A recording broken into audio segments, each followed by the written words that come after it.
Social media पर Murshidabad trend कर रहा है, सोशल मीडिया पर बंगाल टेरर ट्रेंड कर रहा है, प्रेसिडेंट रूल ट्रेंड कर रहा है, राजदीप सरदेसाई जैसा पत्रकार ट्रेंड कर रहा है। पश्चिमी उत्तर प्रदेश में आजम खानों का खौफ, इमरान मसूदों का खौफ और पूर्वी उत्तर प्रदेश में मुख्तार अंसारी, अतीक अहमदों का खौफ। रात को लोगों को दिन में भी बाहर निकलने पर उसी ढंग से डराता था। उन्होंने कहा मेरा सोचना मायने नहीं रखता, मैं एक पार्टी का कार्यकर्ता भी हूं और इस देश का एक मंत्री भी हूं। मुझे जो कुछ भी कहना होता है वो मैं प्रधानमंत्री के सामने रखता हूं, वो मैं कैबिनेट के मीटिंग में रखता हूं। और ऐसा लग रहा है कि इस देश के सुप्रीम कोर्ट को कोई फर्क ही नहीं पड़ा। इस देश का सुप्रीम कोर्ट राष्ट्रपति पर निर्देश भांजने में लगा हुआ है। तो मुझे लग रहा है अति हर चीज का है। नमस्कार, कैसे हैं आप? आज पश्चिम बंगाल की स्थिति वो है, पश्चिम बंगाल के दृश्य वो हैं जिसे देखकर बस अंदाजा लगाया जा सकता है कि अब इसी बंगाल में डायरेक्ट एक्शन हुआ होगा तो क्या हुआ होगा। आज पश्चिम बंगाल के दृश्य बता रहे हैं कि जब आजादी भारत की और एक साथ बंटवारे की घोषणा हुई तो बंगाल का क्या हाल हुआ होगा। कमाल की बात है कि बंगाल को बेहाल करने वाले लोग तो बांग्लादेश की तरफ चले गए, लेकिन जो लोग यहां रह गए, जिनने इसको झेला, वो भला मानुष घर घुसे हुए हैं या फिर वो ममता बनर्जी की सरकार के निर्माता निर्देशक हैं। इस बात से कतई इनकार नहीं किया जा सकता कि बंगाल के भले मानुष की बड़ी भूमिका आज बंगाल की तबाही में है। सिर्फ 30% जिहादी उन्मादी से ममता बनर्जी की सरकार नहीं रह सकती है। तो तय सी बात है कि ममता बनर्जी को जीवंत रखने में भद्रजनों की बड़ी भूमिका है। वो भूमिका उस MY समीकरण जैसे बिहार यूपी में है, वैसे ही उस मीम भीम समीकरण की भी है, दलित और पिछड़े। आखिर क्यों ममता बनर्जी को खौफ नहीं हो रहा? सोशल मीडिया पर मुर्शिदाबाद ट्रेंड कर रहा है, सोशल मीडिया पर मुर्शिदाबाद ट्रेंड कर रहा है, सोशल मीडिया पर बंगाल टेरर ट्रेंड कर रहा है, प्रेसिडेंट रूल ट्रेंड कर रहा है, राजदीप सरदेसाई जैसा पत्रकार ट्रेंड कर रहा है। लेकिन सुप्रीम कोर्ट पर बात नहीं हो रही। देश की सबसे बड़ी अदालत आजकल भारत के राष्ट्रपति पर हंटर चलाने के मूड में है। ऐसा लगता है कि सुप्रीम कोर्ट बंगाल की तरह ही अराजक हो गया हुआ है। देश की सबसे बड़ी अदालत ने राष्ट्रपति पर हंटर चला दिया कि तुम कैसे 3 घंटे तक तुम कैसे अपने पॉकेट में कोई आदेश रख सकते हो। लेकिन उस सुप्रीम कोर्ट ने बंगाल को लेकर के कोई टिप्पणी नहीं की। यह सुप्रीम कोर्ट तमिलनाडु के लिए चिंतित हो जा रहा है, उस तमिलनाडु पर चिंतित नहीं जहां पर हिंदू आतंकवाद की बात की और उस राज्य का मुख्यमंत्री का बेटा कहता है हिंदुत्व एक ऐसी लाइलाज बीमारी है। वो सुप्रीम कोर्ट उसी तमिलनाडु के किसी एक विधेयक पर राज्यपाल द्वारा रोके जाने को लेकर के ना सिर्फ राज्यपाल के आदेश पर रोक लगा देता है, यह कह देता है कि राज्यपाल कोई नहीं, राष्ट्रपति को भी मानने की जरूरत नहीं। वो सुप्रीम कोर्ट बंगाल पर चुप है। तो सिर्फ इस बात को लेकर के कि बंगाल में राष्ट्रपति शासन हो, बंगाल में ये हो, महत्वपूर्ण ये है कि ममता बनर्जी को डर क्यों नहीं लगता। ये सवाल तो है। इन सवालों से बचा नहीं जा सकता कि आखिर ममता को डर क्यों नहीं है। डेमोक्रेसी में कोई नेता वैसा कोई काम नहीं कर सकता जो उसे सत्ता से हटा दे। लोकतंत्र में कोई भी नेता ऐसा काम कतई नहीं कर सकता जो उससे सत्ता छीन ले। तो ममता बनर्जी को 30% जिहादी पत्थरबाजों की चिंता है, 70% की चिंता नहीं है। इसका मतलब है कि वो 70% में एक बड़ा वर्ग है जो भारत द्रोही है, जो बंगाल की तबाही चाहता है। तो क्या सिर्फ इस बात को लेकर के कि पत्थरबाज ये कर रहे हैं, सिर्फ इस पर चिंता व्यक्त की जाए या इंतजार इस पर किया जाए कि केंद्र की सरकार क्या कर रही है? सवाल ये है कि क्या वो 30% तय करते हैं कि वोट हम देंगे? आज यदि उत्तर प्रदेश के हालात बदले हैं तो इसलिए नहीं बदले कि अखिलेश के राज में सब कुछ हो गया। यूपी के हालात उस वोट ने बदले हैं जो अखिलेश के जगह पे योगी आदित्यनाथ को ले आया, दूसरी बार ले आया। पहली बार बीजेपी की सरकार बनी, नरेंद्र मोदी और अमित शाह की जोड़ी ने तय किया कि वहां पर योगी आदित्यनाथ ही होंगे, और योगी ने उस दंगाई प्रदेश को, बंगाल से कम खतरनाक नहीं था उत्तर प्रदेश, बंगाल से कई कम खौफनाक नहीं था उत्तर प्रदेश।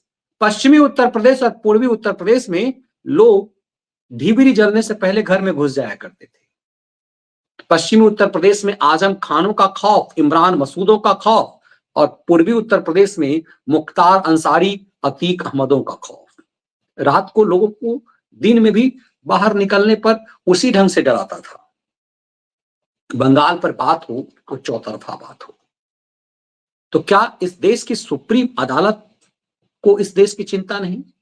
इस देश के केंद्र की सरकार को इस बात की चिंता नहीं? अब सोचिए बहुत विवेक होकर के, यदि सुप्रीम कोर्ट लगातार ये आदेश जारी कर दे, बंगाल में राष्ट्रपति शासन, जो सुप्रीम कोर्ट भारत के राष्ट्रपति पर हंटर चला सकता है, जिस सुप्रीम कोर्ट के अंदर इतनी नैतिकता नहीं बची हुई है कि उसका एक हाईकोर्ट का जज रुपये की बोरियों के साथ उसके घर जलते घर पकड़े गए, वो सुप्रीम कोर्ट भारत के राष्ट्रपति पर हंटर चला देता है। जरा देखिए, पॉकेट वीटो का राइट किसी को नहीं। सुप्रीम कोर्ट ने पहली बार राष्ट्रपति को बिल निर्णय लेने की अपील समय सीमा तय की। ये सुप्रीम कोर्ट की इतनी हैसियत कैसे हो सकती है? क्या इस देश की सुप्रीम कोर्ट को इतनी हैसियत हो सकती है कि भारत के राष्ट्रपति को आदेश दे दे? कैसे चल सकता है? सुप्रीम कोर्ट कहता है राज्य सरकारों से कि यदि तुम्हारी बात राज्यपाल और राष्ट्रपति नहीं सुनते हैं तो हमारे पास आ जाओ। इतनी हैसियत सुप्रीम कोर्ट को कैसे हो सकती है? तो क्या बंगाल में राष्ट्रपति शासन लागू हो जाएगा तो इस देश का सुप्रीम कोर्ट उसे लागू होने देगा क्या? क्या राष्ट्रपति के दिए आदेश को इस सुप्रीम कोर्ट ने, राष्ट्रपति ने अपने आदेश इसके मुताबिक रोका हुआ है तो राष्ट्रपति के आदेश को भी खारिज कर दिया, और तमिलनाडु की सरकार को निर्देश दे दिया कि जो मर्जी करो, दूसरे राज्य की सरकारों को भी कह दिया। तो यदि जो लोग कहते हैं कि 356 किस लिए है, राष्ट्रपति शासन लागू कर दो, तो क्या ये सुप्रीम कोर्ट राष्ट्रपति शासन लागू होने देगा क्या? तो क्या सबसे पहले बंगाल जलते बंगाल से ज्यादा जरूरत सुप्रीम कोर्ट है इस देश में क्या? अब जरा इस बात को समझिए कि सुप्रीम कोर्ट ने भारत के राष्ट्रपति को आदेश दे दिया। सुप्रीम कोर्ट ने कह दिया कि भारत के राष्ट्रपति की कोई हैसियत नहीं है, और तत्काल प्रभाव से तमिलनाडु सरकार को कहा कि तुम जो भी आदेश दे दो, राज्यपाल के पास भेजने का अधिकार नहीं है। तो जो लोग कहते हैं कि पश्चिम बंगाल का राज्यपाल क्या कर रहा है, यदि पश्चिम बंगाल का राज्यपाल कुछ निर्देश दे दे तो यह सुप्रीम कोर्ट मानने देगा क्या? तो क्या इस देश का सुप्रीम कोर्ट सुप्रीम है क्या? अमित शाह ने अभी एक टेलीविजन चैनल को इंटरव्यू दिया है 24 घंटा पहले। उसमें टीवी 18 में, चूंकि अब कुछ वीडियो जैसे होते हैं कि छिछोड़ापन ऐसा होता है कि उस पर भी कॉपीराइट भेज देते हैं वो, वरना उसे दिखाया जाने की जरूरत थी। अमित शाह ने कहा कि पूछा उनसे कि सुप्रीम कोर्ट या अदालतों में क्या हो रहा है, अदालत आपके जज जो है इस कदर भ्रष्ट हैं, पैसे निकल रहे हैं। इशारों में अमित शाह ने कह दिया, आशा करता हूं कि जल्द ही सुप्रीम कोर्ट द्वारा बनाई गई कमेटी उस रिपोर्ट को सार्वजनिक कर देगी। इशारा समझिए, अमित शाह को इसका मतलब पता है, गृह मंत्रालय को पता है, दिल्ली पुलिस को पता है कि जस्टिस यशवंत वर्मा के पास माल कहां से आया। इसका मतलब है कि अमित शाह को सब पता है। उन्होंने ये नहीं कहा कि उन्होंने कहा कि हम उम्मीद करते हैं कि सुप्रीम कोर्ट द्वारा बनाई गई कमेटी असली रिपोर्ट्स सार्वजनिक कर देगी। इसका मतलब है कि यशवंत वर्मा के पास के घर में जो पैसे मिले वो पैसे किसके थे, ये देश के गृह मंत्रालय को सब पता है, दिल्ली पुलिस को सब पता है। चूंकि इनके मामले की जांच पुलिस नहीं कर सकती, ये चूंकि चंडाल चौकड़ी ऐसी बनी हुई है कि आप इन पे कुछ कर ही नहीं सकते। इनका सुप्रीम कोर्ट, हाई कोर्ट के जजों की जांच पुलिस कर ही नहीं सकती। आपके हाथ ऐसे बंधे हुए हैं कि आप बोरियों में पैसे लेकर के आप कुछ भी कर लीजिए। आप जज साहब के घर में गैंग रेप हो जाए, जज साहब के घर में तहब्बुर राना जैसा आतंकवादी आ जाए, और भारत का कोई हाई कोर्ट और सुप्रीम कोर्ट का जज किसी सीरियल ब्लास्ट के एक्यूज को अपने घर में रखे, उसकी जांच ही नहीं हो सकती है। अब तो यही सब बचा हुआ रह गया है। यदि बोरियों में अरबों रुपए मिल रहे हैं, उसकी जांच नहीं हो सकती, तो अब यही बचा हुआ है। सुप्रीम कोर्ट भारत के राष्ट्रपति को आदेश दे सकता है, उसको कोई नहीं दे सकता, कि उससे कोई सवाल नहीं कर सकता कि तुम्हारा एक जज के बोरियों में पैसे कैसे थे। यदि वो खबर नहीं छपती, खबर छप जाने के बाद भी सुप्रीम कोर्ट ने प्रेस रिलीज जारी कर कह दिया कि अफवाह है। दरअसल सुप्रीम कोर्ट को यह पता चल गया कि जिस बात को वो अफवाह कह रहा है, उसकी वीडियो क्लिप दिल्ली पुलिस के पास है। इसीलिए सुप्रीम कोर्ट ने इस मामले की जांच के लिए कमेटी बना दी, वरना अपने पाप पर सुप्रीम कोर्ट कोई कमेटी नहीं बनाता। टाइम्स ऑफ इंडिया के उस रिपोर्ट को सुप्रीम कोर्ट ने झुठला दिया और कह दिया सब अफवाह है, कुछ भी नहीं ऐसा। लेकिन जब कमिश्नर साहब ने एक वीडियो क्लिप भेज करके ये कह दिया कि साक्ष्य है माय लॉर्ड, तो पांव की तरह से जमीन निकल गई दिल्ली हाईकोर्ट और सुप्रीम कोर्ट की, और तुरंत उसके बाद कमेटी बना दी। यकीन मानिए, यदि वो वीडियो नहीं होता तो सुप्रीम कोर्ट इस मामले में कोई कमेटी नहीं बनाता और इस देश में कुछ भी नहीं होता। तो साख तो सोशल मीडिया के दौर में सबकी जानी है। इसीलिए जब टीवी 18 में के संपादक के द्वारा गृह मंत्री से पूछा गया कि इस देश की अदालतों में क्या हो रहा है, तो उन्होंने कहा कि आप इस पर क्या सोचते हैं, सुप्रीम कोर्ट में और अदालतों का जो खेल है उस पर आप क्या सोचते हैं। उन्होंने कहा मेरा सोचना मायने नहीं रखता, मैं एक पार्टी का कार्यकर्ता भी हूं और इस देश का एक मंत्री भी हूं। मुझे जो कुछ भी कहना होता है वो मैं प्रधानमंत्री के सामने रखता हूं, वो मैं कैबिनेट के मीटिंग में रखता हूं। इस बात को बहुत हल्के में मत लीजिएगा। ये भारत के न्याय के गृह मंत्री ने कहा है, मैं पार्टी में हूं, सरकार में भी मैं मंत्री हूं, इसलिए मेरा व्यक्तिगत कुछ भी नहीं है। इशारा उन्होंने क्या कि मुझे व्यक्तिगत कहना होता तो मैं बहुत कुछ कहता। मैंने सरकार के सामने सब बात रख देता हूं और न्यायपालिका पर पूरे देश की नजर है। उन्होंने ये बात कह दी कि इस देश की न्यायपालिका पर पूरे देश की नजर है, इसीलिए इंतजार इस बात का किया जा रहा है कि वो रिपोर्ट सार्वजनिक कब होगा। और इशारा साफ किया कि सार्वजनिक तो तुम्हें वही करना पड़ेगा जो है। तो क्या इसी खौफ में इस देश की न्यायपालिका भी इस देश में अराजक स्थिति लाना चाह रहा है? सुप्रीम कोर्ट ने भारत के राष्ट्रपति पर ऐसा कह दिया और बंगाल पर चुप्पी है। किस बंगाल पर चुप्पी है? जरा सिलसिलेवार ढंग से ये बात इस देश की सुप्रीम अदालत तक पहुंचनी चाहिए कि किस पर चुप्पी है। लोग फैक्ट लाकर कह रहे हैं, बंगाल की जनता मुर्शिदाबाद छोड़ करके, उन जगहों को छोड़ करके लोग भाग रहे हैं और बंगाल की मुख्यमंत्री ऐश कर रही है, जिहादियों के उन्माद को देख रही है। और ये सांसद है भाई साहब, ये उसी के बगल वाले इलाके का सांसद है, ये गुजराती है। जिस गुजरात मॉडल से लोगों को नफरत है, उन लोगों ने गुजरात के एक क्रिकेट खिलाड़ी को वहां से चुनाव जितवाया जहां से लगातार कांग्रेस पार्टी जीत रही थी। बलरामपुर, जहां से कांग्रेस पार्टी के बंगाल अध्यक्ष चुनाव जीतते थे, उसे जूतों के अंदर 5 बार लगातार वहां से अधीर रंजन चौधरी ने चुनाव जीता था। अधीर रंजन चौधरी को बंगाल से आया हुआ एक जिहादी हरा देता है। इसका बाप एक मस्जिद का इमाम है, ये क्रिकेटर है, इसे न बोलने की तमीज है, न बोलने आता है, न अकल है, न शकल है। ये आदमी वहां सांसद बन जाता है और इसने एक चाय की चुस्की लेते हुए वीडियो जारी किया है।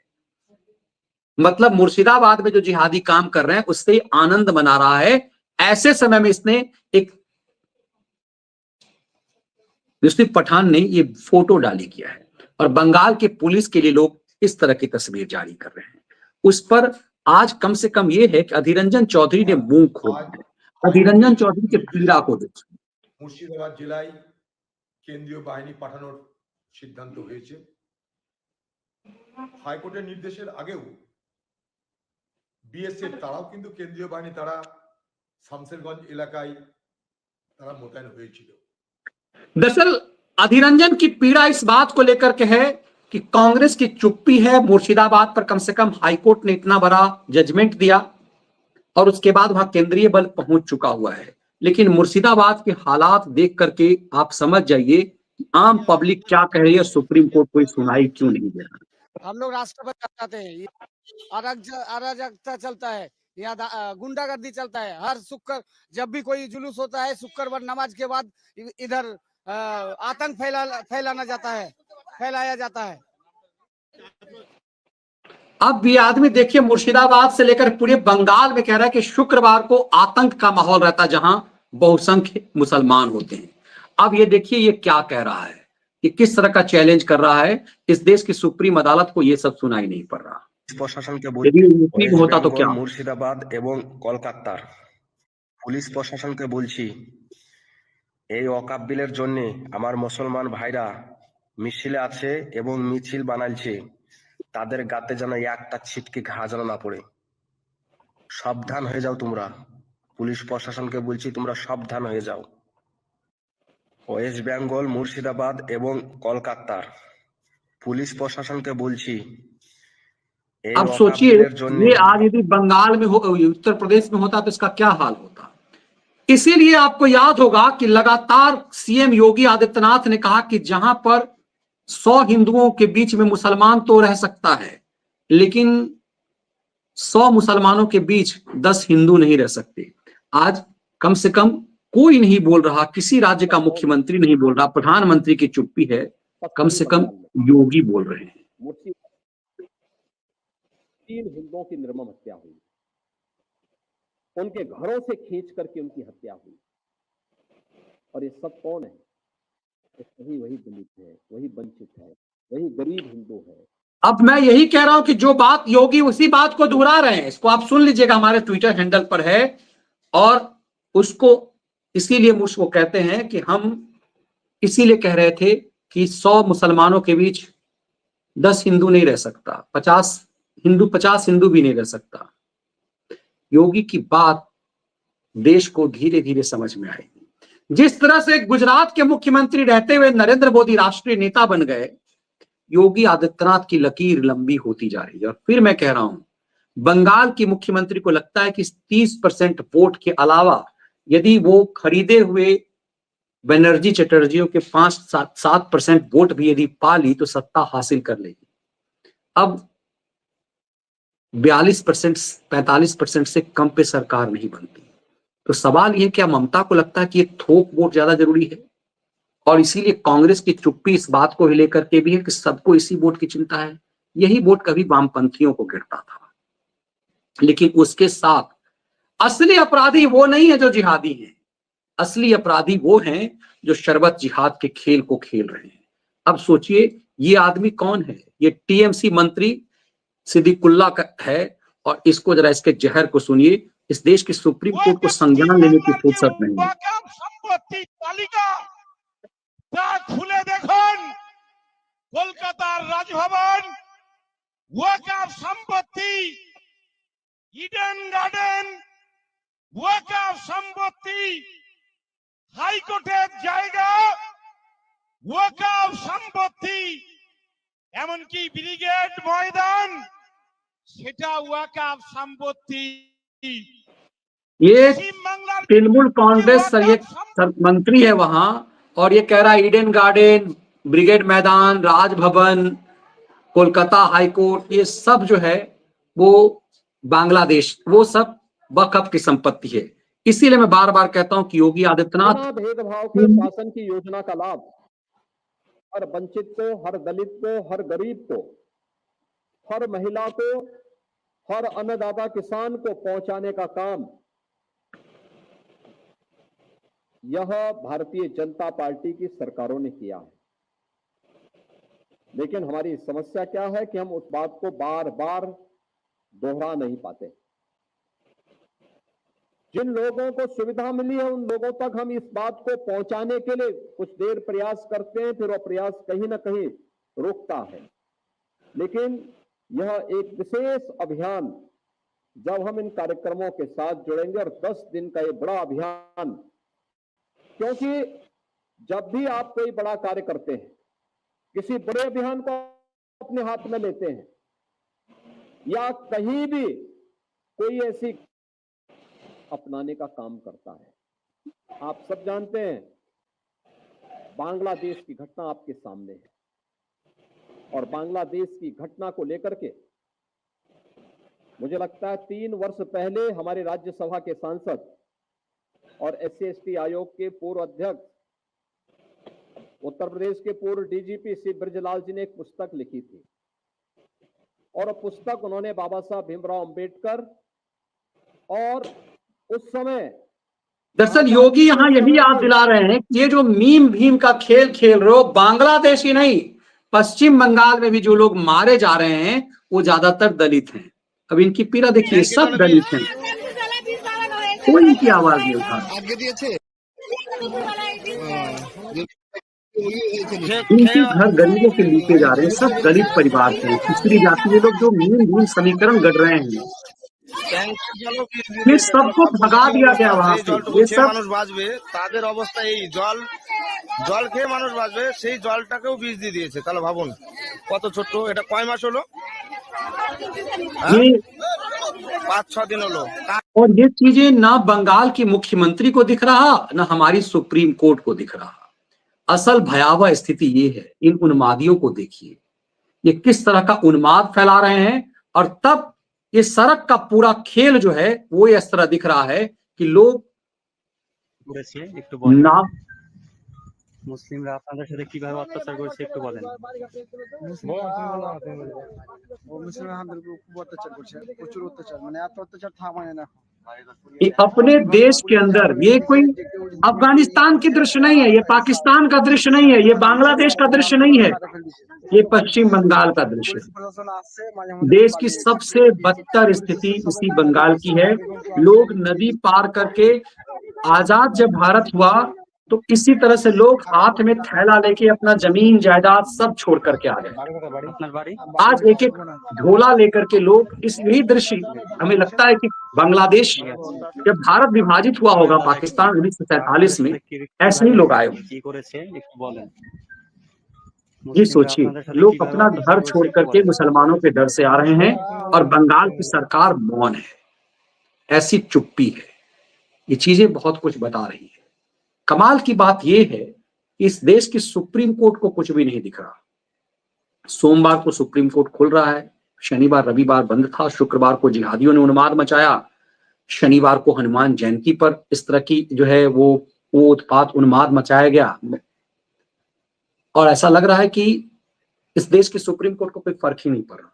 इस देश का सुप्रीम कोर्ट राष्ट्रपति पर निर्देश भांजने में लगा हुआ है। तो मुझे लग रहा है अति हर चीज का है। कांडी केजरी भी अति कर रहा था, मैं दिल्ली का राजा हूं, जब तक इस बात का भ्रम था। इस देश में सालों तक पॉलिटिकल पार्टियों को यह भ्रम रहा कि तुष्टीकरण की राजनीति से ही सिर्फ मुस्लिम वोट से सरकार बनती है। इस देश के मुसलमानों को इस बात का गुमान रहा कि सरकार तो हम चलाते हैं। बंगाल में, पूरे शेष भारत से तो ये गुमान खत्म हो गया है। बंगाल में जिहादियों, उन्मादियों, पत्थरबाजों को ये गुमान कायम है। और ममता बनर्जी को भी लगता है कि इनको खुला छुट्टा छूट देने से हमारी सरकार बची रहेगी। कोई भी पॉलिटिकल पार्टी अपनी सत्ता नहीं गंवाना चाहती है। यदि ममता बनर्जी को यह लग जाता कि बंगाल में जो जिहादियों के अलावा जो वोट है वो हमें खारिज कर देगी, यदि उसके अंदर एक खौफ होता, तो ममता बनर्जी जिहादियों, पत्थरबाजों के साथ नहीं होती। तो बहुत हद तक इस बात के लिए बंगाल के लोग भी जिम्मेदार हैं कि वो किसको चुनते हैं। राष्ट्रपति शासन का विकल्प तो है, लेकिन राष्ट्रपति शासन उत्तराखंड में भी लगाने की कोशिश की गई थी। सुप्रीम कोर्ट ने कैसा जूता बजाया था, अब सबको याद है। इंतजार की जानी चाहिए कि सरकार की तरफ से भी इस बात, ये मामला सुप्रीम कोर्ट तक पहुंचे। यदि वो स्वतः संज्ञान लेकर के वो अंधे दिखाई देते हैं तो बंगाल की स्थिति बद से बदतर है। ऐसा लग ही नहीं रहा कि इस देश में है, लेकिन बहुत आवाज उठाई जा रही है राष्ट्रपति शासन का। यदि राष्ट्रपति शासन लागू हो जाएगा तो फिर क्या सुप्रीम कोर्ट इतनी आसानी से करने देगा? सवाल बंगाल का भी है। किस्मत राज्य की जनता ने इस डेमोक्रेसी में खुद ही बदली है। आज यदि उत्तर प्रदेश के हालात बदले हैं, पुलिस वही है, वही यूपी पुलिस है, रातों रात कैसे बदल गई योगी जैसे नायक के आने से, आपके इस एक वोट से। सिर्फ खुद के रोने से काम नहीं चलेगा, अमल इस पर भी करना पड़ेगा। इसके लिए मुहिम मजबूर पॉलिटिकल पार्टियों को भी करना पड़ेगा। पॉलिटिकल पार्टियों को भी एक्टिव होना पड़ेगा, क्योंकि बंगाल की स्थिति बद से बदतर हो गई है और ये हमारी जुडिशियरी की पूरी साख को चौपट कर रहा है।